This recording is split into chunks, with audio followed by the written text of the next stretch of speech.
Առաջին օգնությունը այրվածների ժամանակ։ Տուժածին օգնություն ցուցաբերելիս առաջին հերթին մենք պետք է ուշադրություն դարձնենք անվտանգությանը։ Նախ մեր անվտանգությանը, որ մենք էլ չվառվենք, եւ հետո արդեն շրջակա մարդկանց անվտանգությանը։ Եթե մեր տուժածի կամ մեր հագուստը բռնկվել է, գոյություն ունի 3 կանոն.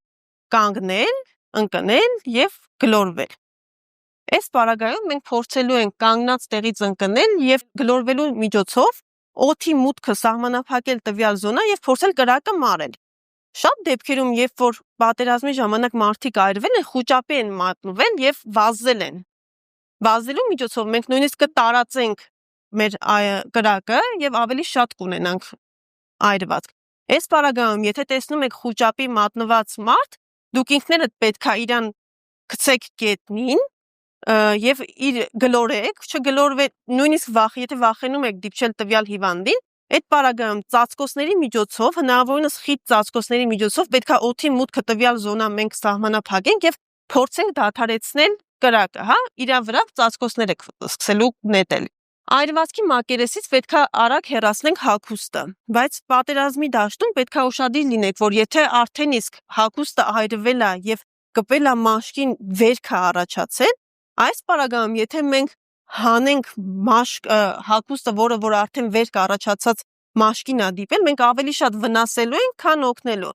Այդ պարագայում մենք կկտրենք ուղակի մկրատով այդ հատվածը, կամ եթե մկրատ չունենք, ձեռք չենք տա։ Նման ձևով կտեղափոխենք հիվանդանոց։ Բայց եթե կա ձեռքերից տակ տարբերակ, մենք հագուստը հնարավորինս արագ կփորձենք հեռացնել այրվող մարդու մակերեսից։ Տաք հեղուկներով ներծծված կամ ոցավառվող հագուստը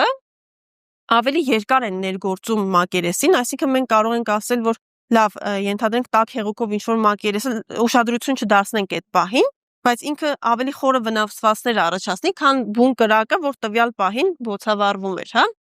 Որոշ սինթետիկ գործվածքներ ջերմությունից հալվում, կպչում են ու այդ դանդաղեցնում են մեր սառեցման process-ը, ինչն էլ իր հերթին կարող է նպաստել ավելի խորը այրվածքների առաջացման։ Քիմիական այրվածքների դեպքում ինչ ենք անում։ Քիմիական նյութի ազդեցությունը տևում է այնքան ժամանակ, ինչքան ժամանակ, որ ինքը կա մեր մաշկի վրա։ Դրա համար առաջին բանը, որ պետք է անենք, մենք